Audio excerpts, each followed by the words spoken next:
back to Monday. I am on the road and in Nashville. Yes, Music City, USA. I am so excited to be here. I'm going to be attending a workshop and doing a workshop Monday, Tuesday, Wednesday. So excited. And then off to a conference on Friday in Virginia. So busy week. Real excited not to give up on this streaming. So today, my guest is the Tyler Heathman, and he is Director of Marketing at Made for Success Publishing. So I'd like to invite Tyler so he could tell us a little bit about himself. Hello, Tyler. Hello, Paula. Good to see you. Good to see you. Tell me, you're way over on the West Coast. I sure am. Yeah, tell me what's going on over there. Sure. Well, unfortunately, snowboarding season has officially ended here in Washington. So I had to just put up my snowboarding boots for the final time until next December. But Yeah.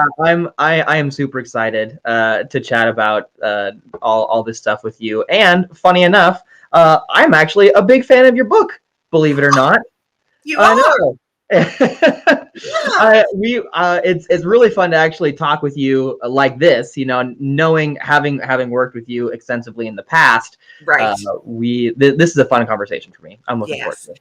So you know all about it. You've read it too from all that great Yep. things. So you know how important engagement is within an organization, Mhm. and from the leaders to frontline people serving the customers.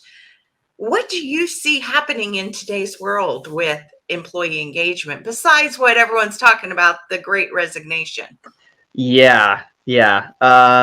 For me, engagement it boils down to connection with your employees and with your team, and a lot of that inner connectivity comes with authenticity, and that's one thing that I think leaders they need in order to have an engaged workforce, because anyone can really be a task manager, and that's not what a real leader is.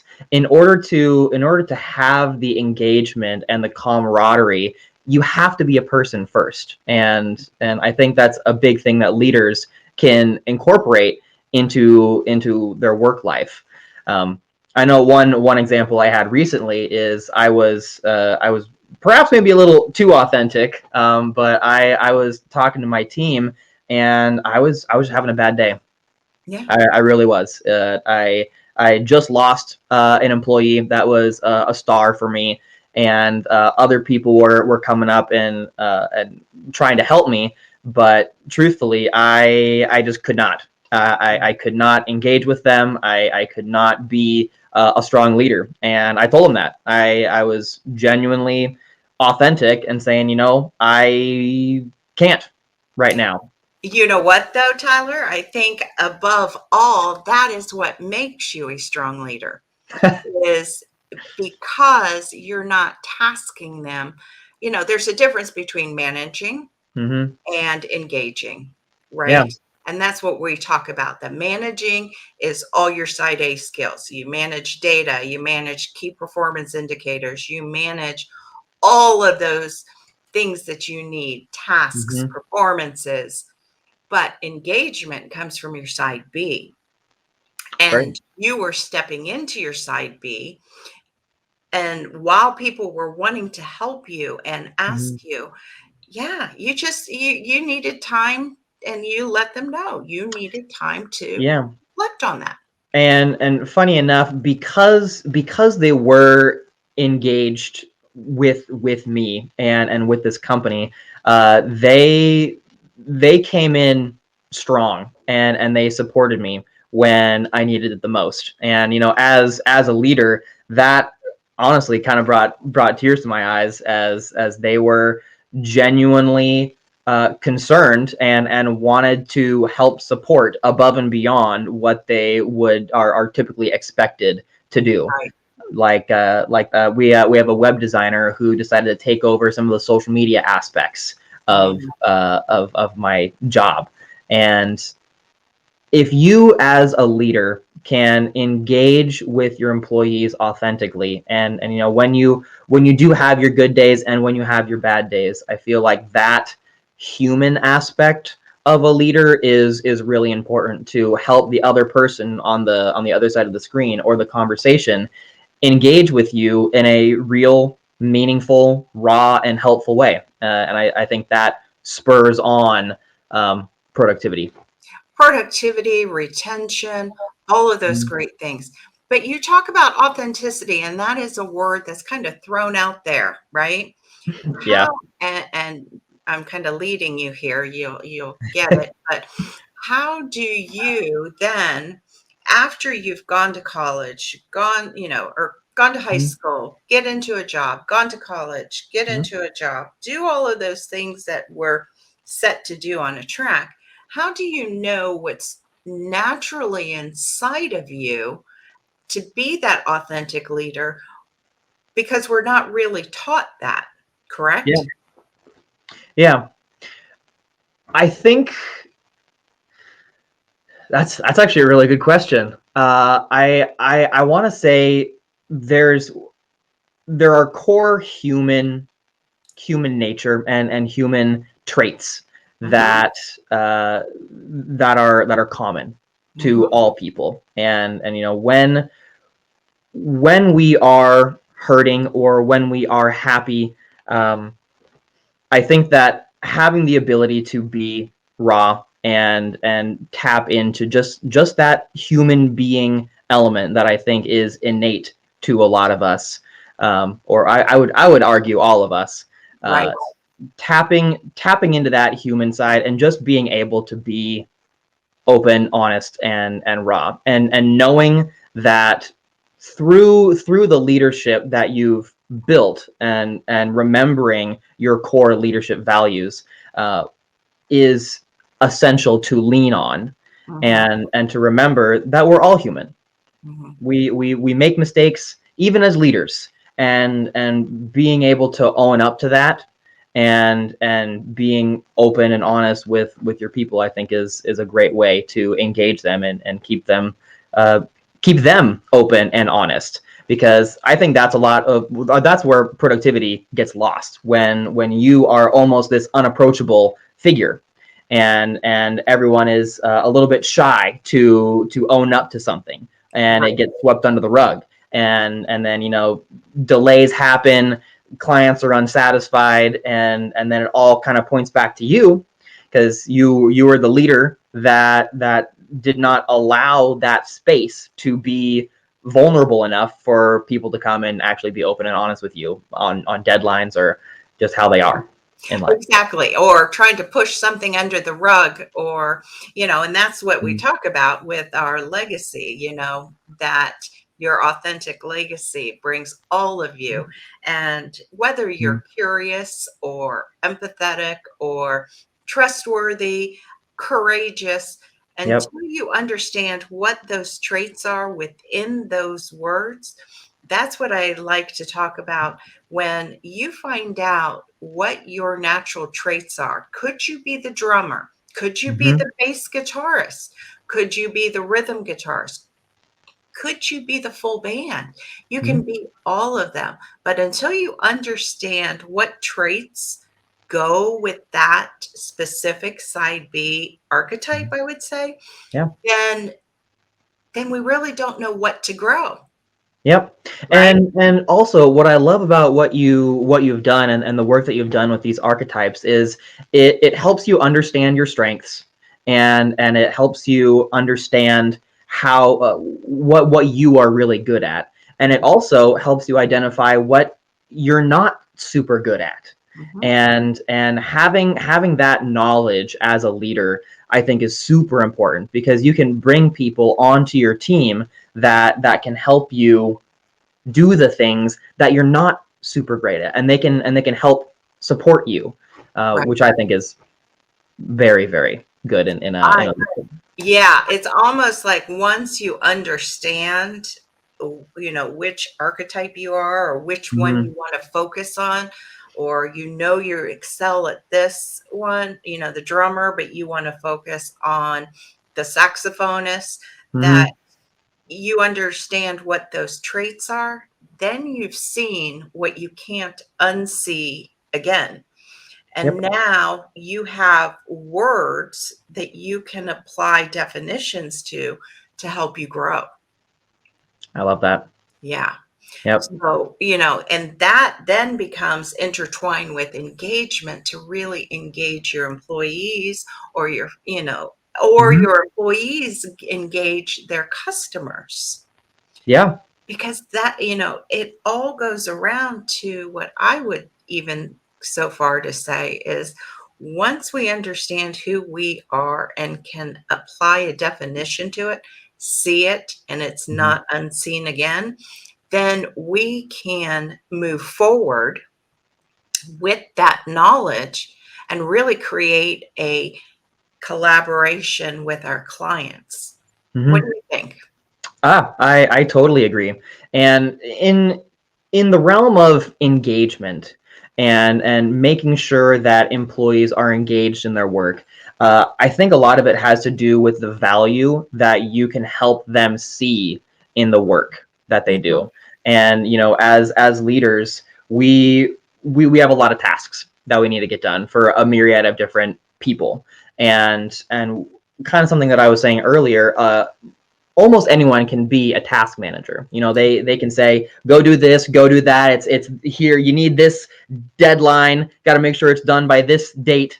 But as leaders, we need to make sure that the employees and the people that are around us understand the magnitude and importance, and we need to show that in a myriad of different ways, either with kudos on Slack, or hosting an event or something, and celebrating those wins.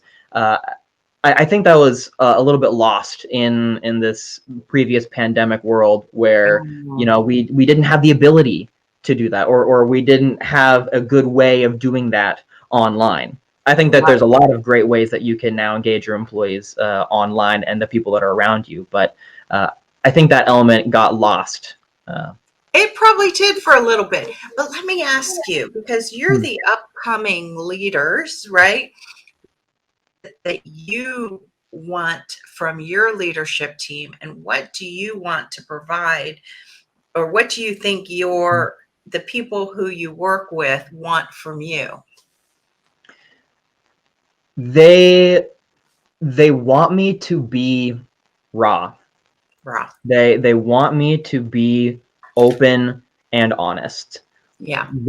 I think that my generation and perhaps the younger working class, they they know, or they've seen what a fake leader looks like, or the strong stoic individual that never falters, or never really shows emotion. It's always a business oriented this, or it's a mandate of some kind that they need to follow. But for me, the biggest engagement that I've gotten from my team is just simply being raw with them, and being open and trustworthy and authentic. And I think that there's a challenge in there, because in this world of being too busy all the Yeah. time, we can lose sight of some of those core leadership values that we hold, like being raw, open, and honest, Hmm. and slowing down and taking the time to recognize and to celebrate and to be human with other humans in a work environment. Um, if we are too busy, and if we continually tell ourselves that we're too busy and we need to get this task done, and this one, and continually push on, uh, engagement dies. Right. We lose that power of communication, which I think we've lost a lot of over the years. Yep. You and I had a conversation, and you've convinced me to use emojis, Oh yes. right? I was Yep. a I was a dead set against using emojis. Um, and that obviously comes with my generation, right? Mhm. But once I've started, I see a pickup in engagement. It helps other people see the person behind the text, which I love. Yeah, I mean, with this crazy digital world of Slack messages or Trello boards or project management Monday, you have the person is guarded behind this digital front, right. and it's hard to engage with someone unless they specifically type something witty, or funny or spunky or something, which I often do. I'm a pretty sassy person, in Yeah, just naturally, and I choose to be authentic and engage with my employees in sassy, fun ways, which helps liven the mood. yeah, And I think that is one way that I think engagement in this modern digital era, uh, we as leaders can incorporate. Um, the classic standard corporate templates don't work anymore. They really don't, and they want to see your little stumbles and typos. They want to see that there's that person on the other side. mhm, And we've actually had some good laughs, at me as the team, or my team, when we do have those little, either Freudian slips, or yeah, you're trying to type something and it did not pop out the way that you were hoping it would. no, um, and the it autocorrect didn't work, right? Oh my goodness. Siri is not my friend. Yeah, It does not work. that was, I think one of the biggest lessons that I've learned Mm. is just open up, and I Mhm. think like you talked about, Mhm. I think a lot of people, leaders today, including myself, were afraid of the camera. You know, is it going to add 10 pounds? Who cares? You know? Yeah. At talking to a little white light Mhm.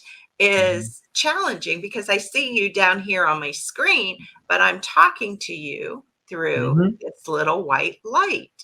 And that is a skill that I know Julie Hansen works on quite a bit, and she's Mm. amazing with it and has a book out on that too. But it's interesting how we can engage with people in a really fun way Mhm.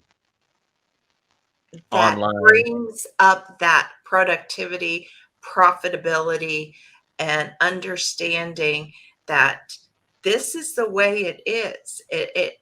It's not Mhm. the old, like when I went in my generation, and I'm one of them. I hired people, and you read it in Mhm. my book. I want Mhm. people to be like me. Put Yeah. your head down, get your results done, and Yep. wait for the tap on the back. Yep. Yep. That's not how it is anymore. I don't think so. I really don't. And I mean, going back to the whole topic of this video, it does not help people engage in that environment. One thing that we've been doing recently is we've first of all been just encouraging people to go on video, Mhm. and encouraging people to be sassy, Yeah, which is, it's a new a little hard. perspective. Yeah, it is. It's almost like, I don't know if you ever played like Dungeons and Dragons or anything, but No, having that role playing element where often, like when we talk, on our calls, we have this genuine relationship that we can ping pong back and forth, and we tell jokes, and it's fun and light, but we also get work done. yeah, The same thing is what I've been implementing with my team, is getting on the camera and encouraging them to tell crack the jokes, make the funny comments, when I stumble on a word, have them pick up on it and play to the comedic situation that just transpired. Right. um, and yeah, it's been fun. I have been the butt of a joke a couple times, not gonna lie. And Well, I like it. let me ask you a question then, coming Hmm. from your perspective, because Hmm. people like myself, if because people wouldn't necessarily until recently see me tell jokes. Hmm. Um, there's still a fine line in business that you don't Yes. cross, right? And we know that, and especially Hmm. as leaders, um, as leadership now, you're commanded to get to know your people like you never did before. Hmm. But there's still this fine line of joke telling and trust. Wouldn't you agree? I think it's a very, very fine line. I tend to push boundaries. It's part of who I am, and I think that when we have our corporate world and we have our personal world and we have those two separate entities, Mhm. I think that's where engagement gets lost. Ah, And I think once you can blend as leaders and help encourage people to blend their personal life and their work life, all mhm. of a sudden a genuine passion begins to emerge as people feel comfortable and more like themselves in their work. So Right. I work honestly to kind of break that barrier and break that fine line of professionalism and um and the opposite of professionalism. Joking. Human. Yeah, just having that element of self. Yeah. And I think when we blend those, that's when genuine connection happens. That's when you lean in and you're engaged because you know the person Right. that you are working with. You know And that. I think at that point, then you're not crossing lines. You're not crossing lines to make anyone feel bad because you know what's going to make them feel bad.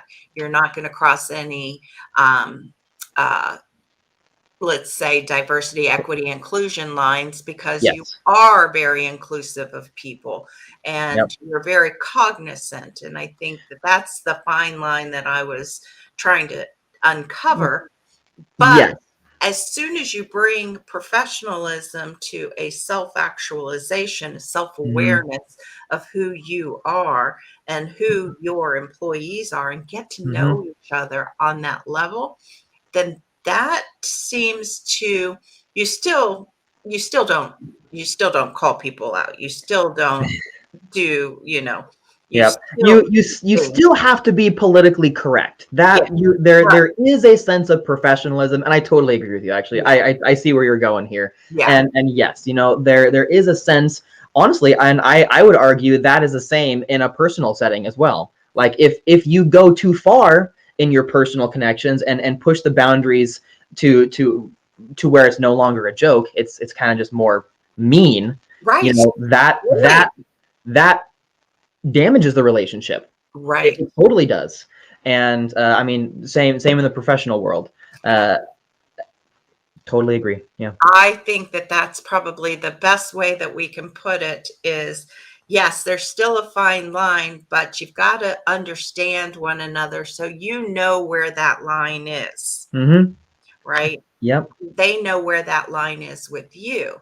And we are commanded to understand our employees at the Mm-hmm. deepest level. What is their number one goal? Is it to buy a Yeah. house? Is it to go on vacation? Is it to take the trip of a lifetime? Is it to take 2 weeks and Mm-hmm. go to Greece?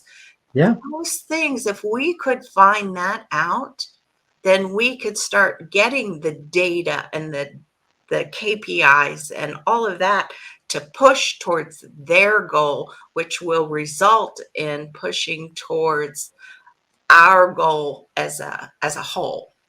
Showing genuine interest in who they are outside of work helps them be more engaged in work.